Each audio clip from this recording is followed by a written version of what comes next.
Pokoknya di mana-mana orang itu yang bikin rusak dia itu kalau tidak ada rasa takutnya kepada Allah.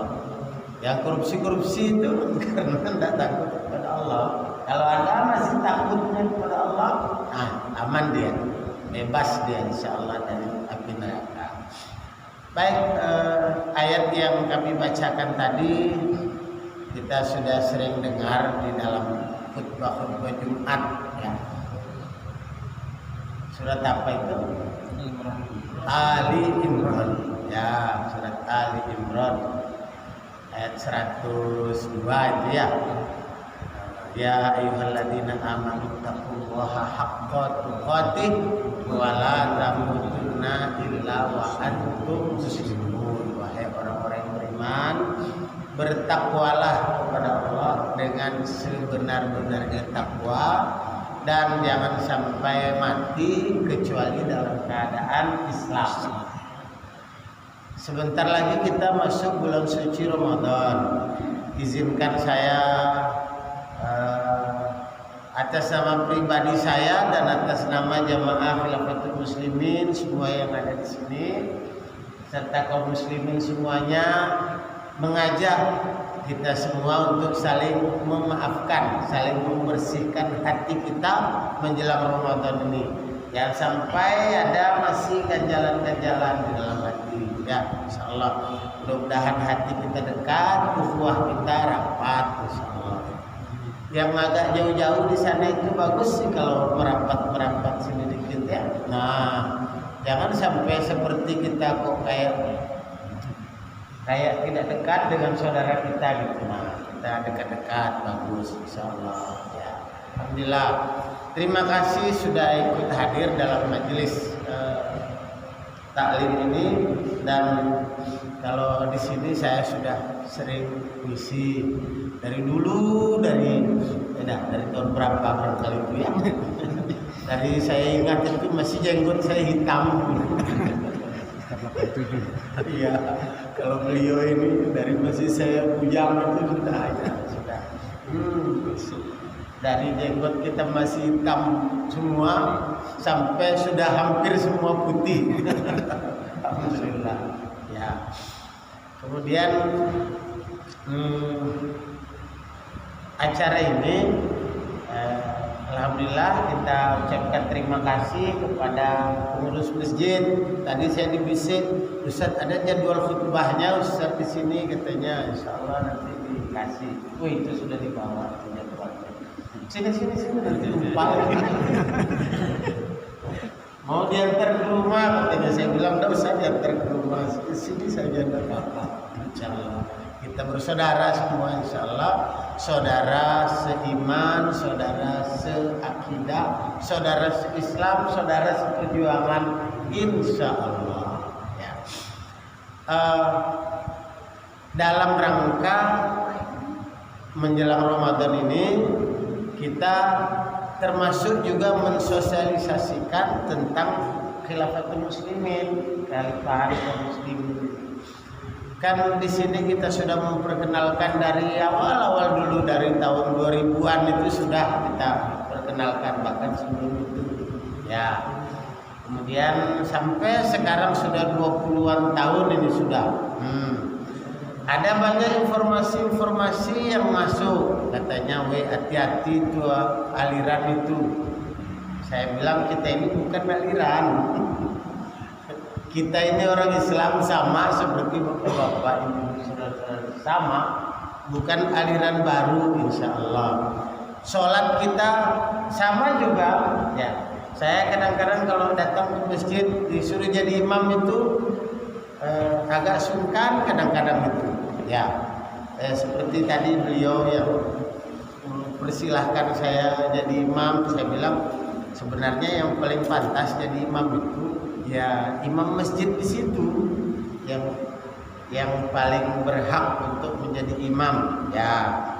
Saya kadang-kadang disuruh jadi imam itu suka bagaimana gitu ya, ada yang lebih tua, ada yang memang di situ sebagai imamnya. Jangan-jangan sampai ada yang bilang lagi, wah itu orang itu tidak mau diimami semua orang lain. Ya, enggak sih insyaallah ya. Dulu hati-hati katanya. 20 tahun yang lalu itu hati-hati jamaah. Itu aliran keras itu katanya. Tapi dari tahun ke tahun tidak pernah terbukti. Artinya, oh itu nanti berontak itu katanya. Itu anti Pancasila. Mungkin bapak-bapak ibu pernah dengar. Itu Khilafatul Muslimin itu anti Pancasila itu.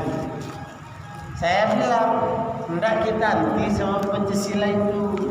Ya, Pancasila itu adalah nilai-nilai luhur yang digali dari budaya bangsa Indonesia yang dulu, yang kiai-kiai, yang ustaz-ustaz, ya, digali dari bangsa Indonesia yang berketuhanan yang Maha Esa itu, kemudian merumuskan 5 sila dalam Pancasila itu.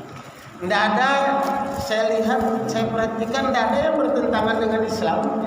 Kelima-lima poin itu, ya, kelima-lima barisnya Pancasila itu, tidak ada yang bertentangan dengan Islam. Hanya saja barangkali pelaksanaannya ada yang bertentangan. Ya, misalnya seperti ketika atas nama Pancasila meresmikan, membolehkan LGBT misalnya, oh itu kita tidak setuju. Tapi tidak sih membuat kita anti Pancasila, tidak. Terus apa masalahnya? Tidak ada masalahnya, cuma sedikit saja. Apa kita ini orang Islam ini berharap, kan boleh sih kita berharap ya. Alangkah indahnya jika Pancasila itu di bawah sistem Islam dia. Hanya saja sekarang ini Pancasila itu di bawah sistem demokrasi. Demokrasi itu bukan budaya bangsa Indonesia, itu dari Yunani, budaya orang Yunani. Demos kratos, suara rakyat, suara Tuhan. Mbak Ida, lamin suara rakyat, suara Tuhan. Tidak bisa kita pikir kita orang Islam mau bilang suara rakyat, suara Tuhan itu tidak cocok kita. Tapi tidak juga kita kemudian menjadi anti gitu, tidak. Cuma sangat berharap. Ini sekarang sedang rebutan ini. Sistem di muka bumi ini kan ada sistem sosialis komunis, ada sistem kapitalis demokratis, ada sistem Islam. Nah, antara sistem sosialis dengan sistem kapitalis ini rebutan untuk mengatur Pancasila ini. Kita orang Islam itu kepingin supaya Islam, sistem Islam yang mengatur Pancasila itu. Maka kita katakan kalau mau Pancasila ini dilaksanakan dengan murni dan konsekuen, mari Pancasila ini kita laksanakan dalam sistem Islam. Kalau mau, kalau tidak mau ya boleh buat. Walaupun kita mayoritas orang Islam ini, ada sih orang Islam juga yang tidak mau. Barangkali belum paham. Ya, insya Allah. Kalau ada orang komunis ditanya, kamu setuju enggak kalau sistem Pancasila ini di bawah sistem komunis? Terus dia bilang, oh saya enggak setuju, itu sampahnya komunis. Ya, kalau ada orang komunis yang kalau ditanya, bagaimana menurut kamu kalau Pancasila ini diatur di bawah sistem sosialis komunis? Terus dia bilang, oh saya enggak setuju, udah terang. Sampahnya komunis deh. Ya. Maka mudah-mudahan tidak banyak sampah-sampahnya Islam ini. Ya. Insya Allah. Ya, mudah-mudahan kita ini bukan sampah-sampahnya Islam. Insya Allah. Kita ingin agama kita ini menjadi ya'lu wala yu'la alaihi, seperti yang disertakan oleh Rasulullah SAW. Bapak-bapak, ibu dan saudara-saudara sekalian, dalam surat Ali Imran yang kita baca tadi, Allah perintah kita untuk supaya mengejar tingkat takwa itu yang sebenar-benar, bukan sekedar-kedar, sebenar-benar. Maka kalau kita puasa nanti Ramadan, apa? Ayatnya itu ya ayyuhalladzina amanu kutiba alaikumussyam kama kutiba alal ladzina min qablikum la'allakum tattaqun. Wahai orang-orang beriman, ditetapkan bagimu berpuasa, atas kamu ditetapkan berpuasa sebagaimana telah ditetapkan atas orang-orang sebelum kamu, la'allakum tattaqun, mudah-mudahan kamu sampai ke tingkat takwa. Takwa yang bagaimana? Tergantung puasanya. Kalau puasanya sekedar kedar, maka takwanya juga sekedar kedar. Tapi kalau puasanya sungguh-sungguh, sebenar-benar dia puasa itu, dia puasa sebenar-benar. Ya, dia menahan, bukan hanya makan minum yang dia tahan, bicara yang tidak keruan-keruan dia tahan, ngobrol-ngobrol yang tidak penting-penting dia tahan, hal-hal yang sia-sia dia tahan. Mencari nafkah yang kurang-kurang masih sobat-sobat dia tahan. Pokoknya dia tahan diri dan semua hal-hal yang kurang bermanfaat dia tahan sebenar-benar, sampai dia mengisi waktunya dengan tilawatil Quran, dia mengisi dengan zikir, dia mengisi dengan doa selama hari-hari Ramadan, sampai sebenar-benar. Bila perlu selesai satu juz Quran itu dalam bulan Ramadan itu 30 juz selesai bila perlu. Sebenar-benar, maka baru nanti takwa yang dia dapatkan la'allakum tattaqunnya itu sebenar-benar takwa. Begitu kita jadi orang Islam ini. Maka kalau kita ditanya bagaimana Islam kita ini, sebenar-benar atau sekedar kedar? Kan tidak bisa orang lain yang jawab toh, ya kita sendiri. Sebenar-benar atau sekedar kedar Islam kita ini ya, itulah nilai takwa kita. Kalau kita bilang aduh sekedar kedar Islam, tidak usah terlalu fanatik Islam, sekedar kedar yang kamu. Kalau mau sholat pas ada waktu sholat. Kalau pas tidak ada waktu ya Allah lebih panulah. Allah maha pemurah. Dosalah tinggal talak ya ditatu siksa nego sholat. Karena merasa Islam itu hanya sekedar kedar, maka takwanya juga sekedar kedar juga. Karena di Islam itu sekedar kedar, tidak sebenar-benar. Padahal Allah perintah Islam itu kamu menjadi orang yang takwanya itu sebenar-benar, tidak sekedar kedar.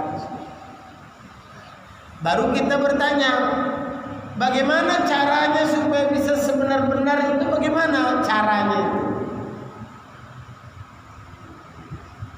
Kalau ada orang-orang yang bertani, dia belajar tani, kemudian dia bertani, banyak temannya bertani. Kalau dia mau supaya hasilnya itu sebenar-benar, hasil taninya itu bukan sekedar kedar, ya, maka dia bersungguh-sungguh dalam taninya itu dan dia bikin kelompok tani, ya. Dia bikin persatuan taninya, persatuan kelompok tani. Supaya apa? Bahwa dia mau tani sebenar-benar, sehingga saling dukung, saling bantu. Semua sesama petaninya ini saling mendukung semuanya sebenar-benar, maka barulah hasil taninya maksimal. Tapi kalau sekedar-kedar dia tani, waktu pupuk dia tidak pupuk. Kenapa? Kita tidak dapat pupuk. Siapa yang dapat itu? Yang kelompok tani itu yang dapat. Kita ini tidak, kelompok tidak dapat kita pupuk. Ada yang begitu, ya.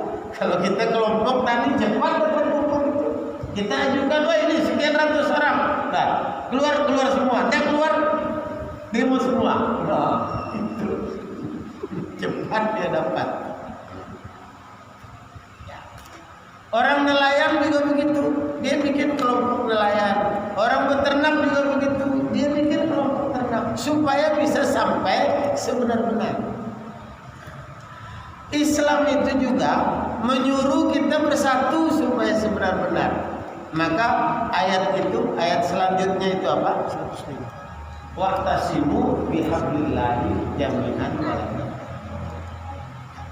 Jadi ayat yang 102-nya itu ittaqullaha haqqa tuqatih, 103-nya wa'tasimu bihablillah. Bersatu kalian semua dalam tali Allah. Jangan berpecah belah. Bersatu. Bersatu yang mana? Kami ini petani, ya Allah, kita punya kelompok tani. Sudah, inilah persatuan kami kelompok tani ini. Apakah itu bersatu yang dimaksud oleh Allah? Sementara yang diperintah bersatu itu semua orang-orang yang beriman, bukan hanya petani saja. Kalau semua petani, maka bersatunya itu dalam kelompok tani. Kalau semua nelayan, maka bersatunya dalam kelompok nelayan. Kalau semua orang yang beriman, tidak mungkin bersatunya di dalam kelompok tani saja. Mungkin orang beriman yang petaninya bersatu dalam kelompok tani. Orang Islam yang nelayannya bersatu dalam kelompok nelayan. Tetapi ada kelompok lain yang diperintah oleh Allah yang isinya orang beriman semua, bukan hanya petani, bukan hanya nelayan. Karena wa'tasimu bihablillah itu bersatu dalam tali Allah itu perintahnya bukan hanya kepada petani, kepada nelayan juga, kepada tukang ojek juga, kepada yang lain-lain juga. Oh ya Allah, kita sudah punya persatuan yang besar, namanya Persatuan Indonesia. Masuk semua di situ, petani nelayan masuk semua di situ, tukang ojek masuk semua di situ. Persatuan Indonesia. Apakah ini persatuan yang dimaksud oleh ayat Quran ini? Ya. Kita bertanya-tanya, yang diseru siapa? Ya ayyuhalladzina amanu. Ya ayyuhalladzina amanu di Indonesia dia baca ayat ini. Ya ayyuhalladzina amanu di Jepang sana dia baca juga ayat ini. Ya. Ya ayyuhalladzina amanu di Cina sana dia baca juga ayat ini. Ada orang beriman di sana juga kan? Kalau kita bilang yang dimaksud oleh Allah ini Persatuan Indonesia, orang Malaysia, jangankan orang Cina, orang Malaysia ada ikut. Kenapa? Karena dia bukan orang Indonesia. Kalau kita buat Persatuan Indonesia, berarti persatuannya itu isinya hanya orang beriman yang ada di Indonesia. Sementara yang dimaksud ayat ini ya ayyuhalladzina amanu semuanya. Terus bagaimana? Ini yang menjadi polemik kita bertahun-tahun. Dari kapan? Dari mulai tahun 1924. Ketika runtuh persatuan Islam yang namanya khilafah itu, mulai umat Islam ini bersatu dalam kelompok masing-masing. Bikin negara sendiri-sendiri, termasuk Indonesia. Maksudnya supaya bersatu. Indonesia itu bikin negara. Kapan Indonesia bikin negara kesatuan itu? Tahun 1945. 24 tahun. 1924 sampai 45. 21 tahun, ya. 21 tahun setelah runtuhnya khilafah, ya, yang tadinya orang-orang Islam di Indonesia ini menyatu, menginduk kepada khalifah, kemudian membuat persatuan sendiri karena khalifahnya sudah tidak ada, sudah dibunuh khalifah. Ibarat kalau orang Katolik sudah dibunuh pausnya, akhirnya mereka bikin persatuan sendiri-sendiri. Salahkah itu? Tidak salah, karena mampunya hanya segitu mampunya waktu itu. Maka sekarang kita usahakan kembali kita bersatu di bawah pimpinan khalifah itu. Dan itu kata para ulama wajib kita bersatu di bawah pimpinan khalifah itu. Nasbul imam itu mengangkat imam untuk bersatu kaum muslimin seluruh dunia itu kata para ulama tidak ada perselisihan tentang wajibnya itu. Wajib. Cuma yang menjadi perselisihan itu tentang syarat-syaratnya yang berselisih orang. Tapi bersatunya itu wajib. Terus bagaimana kalau itu wajib? Ya seperti perintah-perintah sholat itu wajib juga. Tapi kalau kita lihat perintah sholat yang wajib itu, kira-kira banyak yang mau sholat atau banyak yang tidak mau? Banyak yang tidak mau. Meluk imam. Meluk kira-kira ataupun siap. Perintah sholat itu wajib. Di antara orang Islam yang tahu bahwa perintah sholat itu wajib, lebih banyak yang mau sholat dengan sungguh-sungguh atau yang sekedar-kedar karena tidak mau. Apa nih sekedar-kedar? Sekedar-kedar. Yang banyak itu sekedar-kedar. Islam KTP. Ya. Terus bagaimana? Apa kita tempeleng dia? Enggak sih. Itulah kita buat pengajian-pengajian ini supaya yang sekedar-kedar itu mau bersungguh-sungguh. Ya. Ini suaranya didengar di kampung-kampung itu. Nah, kedengaran ya. Mudah-mudahan yang sedang setel TV besar-besar itu kasih kecil sedikit, jangan bagus-bagus. Ya. Kenapa? Jangan sampai kita jadi orang rugi. Kita hidup ini, kemudian kita tidak sholat. Ketika kita mati, kita minta si disolatkan. Ya. Coba ada yang bilang saya ini berhubung saya waktu masih hidup ini malas sholat, jadi saya mohon bapak-bapak kalau saya mati tidak usah mau sholatkan saya. Ada yang bilang begitu? Tidak ada. Biar dia malas sholat, tetap dia kalau mati tolong katanya sholatkan saya. Malah dia suruh bersedekah di rumahnya sampai 30 hari. Sampai 40 hari. Ya, walaupun dia malas sholat, tetap dia. Yang malas sholat itu, ada saya ketemukan, bapaknya malas sholat, tapi anaknya digubala minta sholat. Dia pukul anaknya kalau tidak sholat. Hadis Rasulullah, kamu sudah 10 tahun tidak sholat, disuruh pukul sama hadis Rasulullah katanya. Dipukul anaknya karena tidak sholat. Padahal dia kan sholat. Balik tadi. Iya. Kenapa? Karena walaupun dia pribadinya itu mungkin karena sesuatu dan lain hal malas sholat, tapi dia tetap yakin bahwa tidak baik orang malas sholat itu. Tahu dia, tidak bagus kita malas sholat itu. Tahu dia. Kepingin juga dia.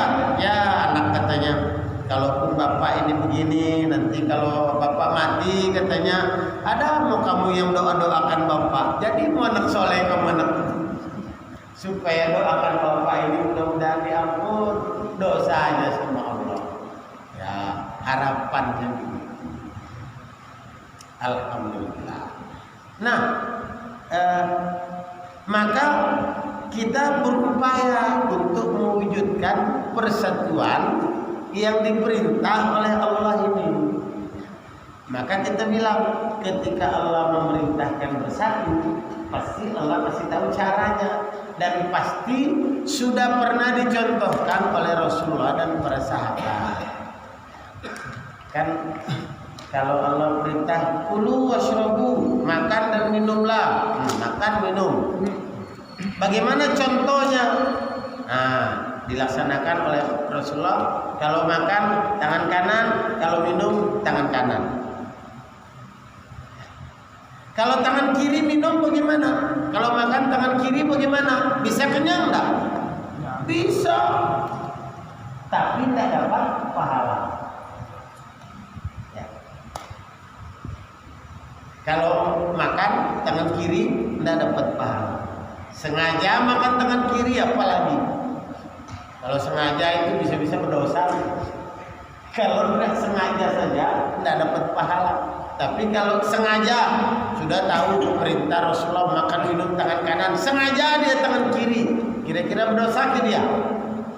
Berdosa dia. Padahal cuma masalah makan minum. Sholat, ada juga orang yang sudah merasa sholat, padahal sholatnya menurut kita tidak sesuai dengan contohnya. Kok bisa begitu? Ya, ada saya kenal satu orang itu, dia bilang, Ustadz, katanya, antum itu masih syariat, belum hakikat. Oh, bagaimana itu? Ya, sholatnya antum itu masih rukuk sujud itu masih syariat, belum sampai seperti saya. Kalau saya sudah hakikat. Bagaimana kalau saya hakikat itu? Tanya, sholat saya itu tidak pernah putus, wudhu saya juga tidak pernah batal. Katanya dia merasa sudah sholat. Terus saya bilang, terus bagaimana mau sholatnya Bapak? Ya pokoknya saya itu katanya sedang jalan-jalan itu sholat sih, sedang duduk-duduk itu sholat sih saya. Kan sholat itu doa. Jadi saya mengingat Allah itu sholat sudah. Aqimis sholat li dzikri, tegakkan sholat untuk mengingatku. Maka saya yang penting saya mengingat Allah, itu saya sudah sholat. Itu hakikatnya Pak Ustaz. Maaf Pak Ustaz, mungkin si anak kasih berdapat. Ini betul. Ada yang seperti itu. Oh, saya bilang, saya senyum saja, masa kita mau marah ya?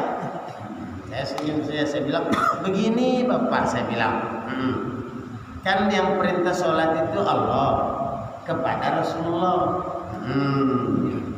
Kemudian Rasulullah kasih contoh kita sholat itu. Kira-kira kalau boleh tahu, umur berapa Rasulullah itu sampai kepada hakikat sehingga tidak perlu sholat lagi, itu umur berapa? Saya pengen tahu sejarahnya itu ya. Nak seberapa sih ya. Soalnya yang saya dapat itu riwayatnya itu Rasulullah sampai akhir hayatnya itu tetap melaksanakan rukuk sujudnya sholat. Setahu saya ya, sampai Aisyah dia peluk kaki Rasulullah, dia usap kaki Rasulullah. Setelah selesai sholat itu dia peluk, dia usap kaki Rasulullah. Ya Rasulullah, katanya kamu seloka, barat nasi ya Rasulullah, bengkak kakimu ya Rasulullah, katanya. Bukankah Allah sudah ampun dosamu yang lalu dan yang akan datang?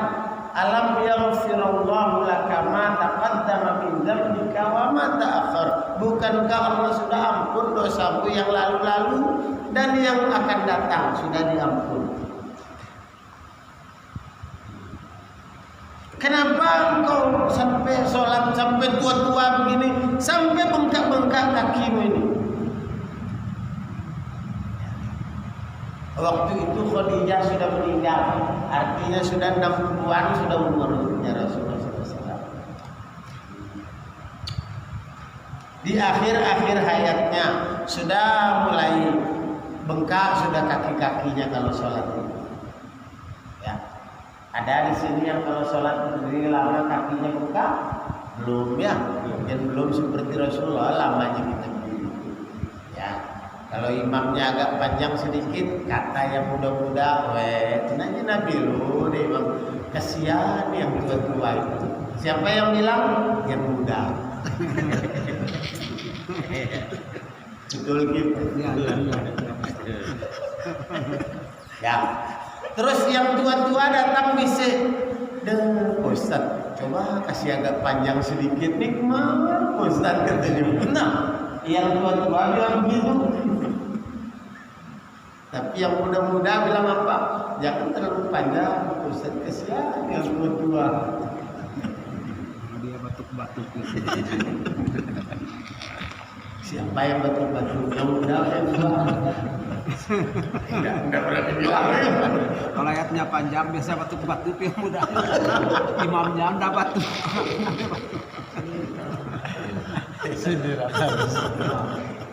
Alhamdulillah. Jadi begitulah ya. Rasulullah itu yang kita tahu sampai akhir hayatnya masih tetap salat rukuk dan sujud. Yang kita tahu, saya bilang tolong kasih tahu saya. Barangkali ada riwayat yang mengatakan umur berapa kira-kira Rasulullah itu berdapat sehingga tidak perlu rukuk dan tidak perlu sujud dalam sholat. Sebab apa? Kita sholat itu kalau tidak ikut contohnya maka sia-sia, kan? Kita merasa sudah sholat padahal tidak kita ikut contohnya. Contohnya mana? Apa yang kita lakukan ini? Contohnya mana? Baru kita dapat pahala. Kita bangun tidur saja, ya, bangun tidur. Bagaimana contohnya Rasulullah kasih contoh bangun tidur itu apa yang kita baca? Alhamdulillah. Nas lupa baca alhamdulillah. Bangun tidur itu contohnya kita disuruh baca alhamdulillah. Kalau panjangnya bagaimana? Alhamdulillahilladzi ahyana ba'dama amatana wa ilaihin nusyur. Itu panjangnya. Lamun nongkak sampai sekolah TK sepuan no sebu dapet terus sok ba alhamdulillah ora-ora mo. Melu. Lamun nu sebu apal melu sok maaf itu bahasa desa. Begitu bangun tidur biasakan terbuka mata alhamdulillah. Alhamdulillah Allah telah menghidupkan saya. Telas kembalinya bisa alhamdulillah. Itu doa. Terus kita bilang, katanya, aku berasa balak-balong sa. Meluk pokok aku meleng tunu Yasin wal Qur'anil Hakim inna kalamul mursalin jaga buih. Sok berasa balong. Apakah dapat pahala? Enggak dapat pahala. Karena apa? Dia rubah cara yang dicontoh oleh Rasulullah. Ya kan? Makan bismillah. Makan bismillah. Jangan makan.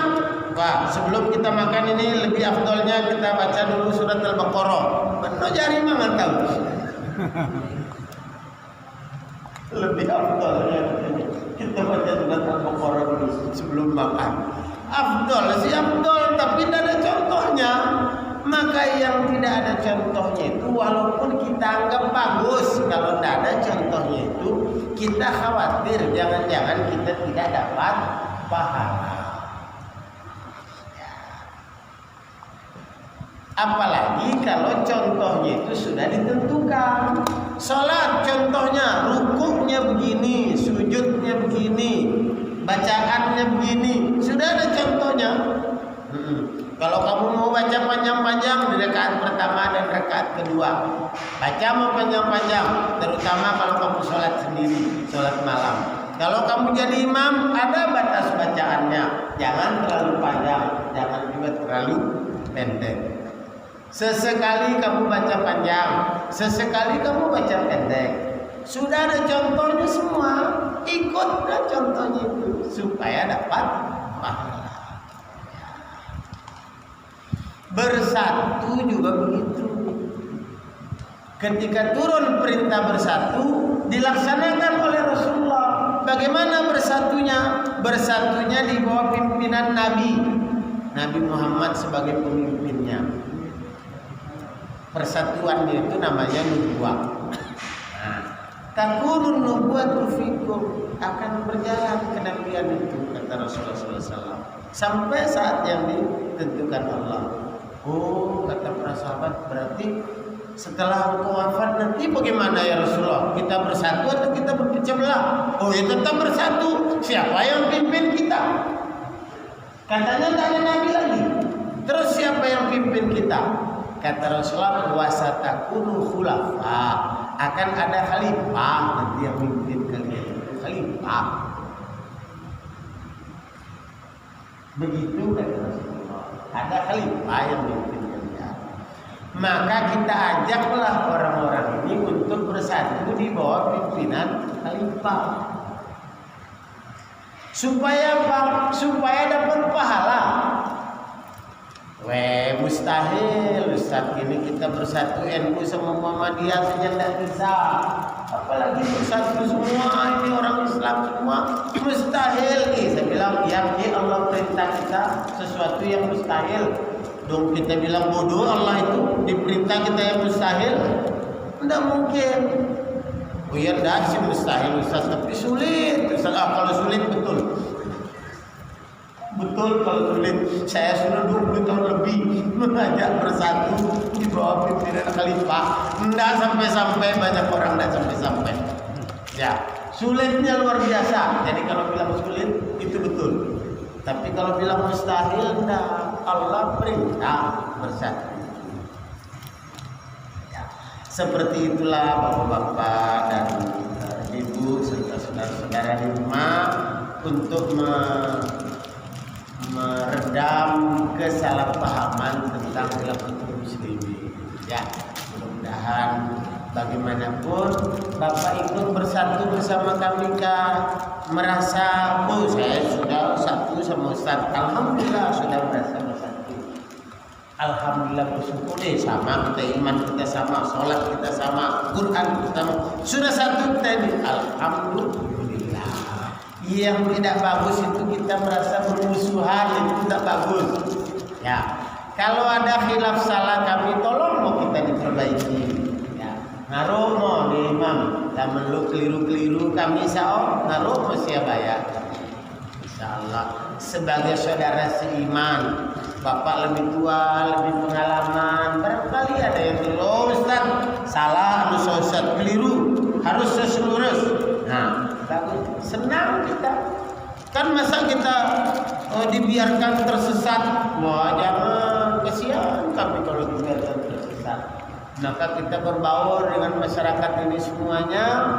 Tidak kita mengasingkan diri supaya kalau kita benar kelihatan benarnya, kalau kita keliru cepat ada yang tegur kita kelirunya. Insyaallah. Terima kasih atas perhatiannya. Mohon maaf kekurangannya. Wabillahi taufiq wal hidayah. Wassalamualaikum warahmatullahi wabarakatuh.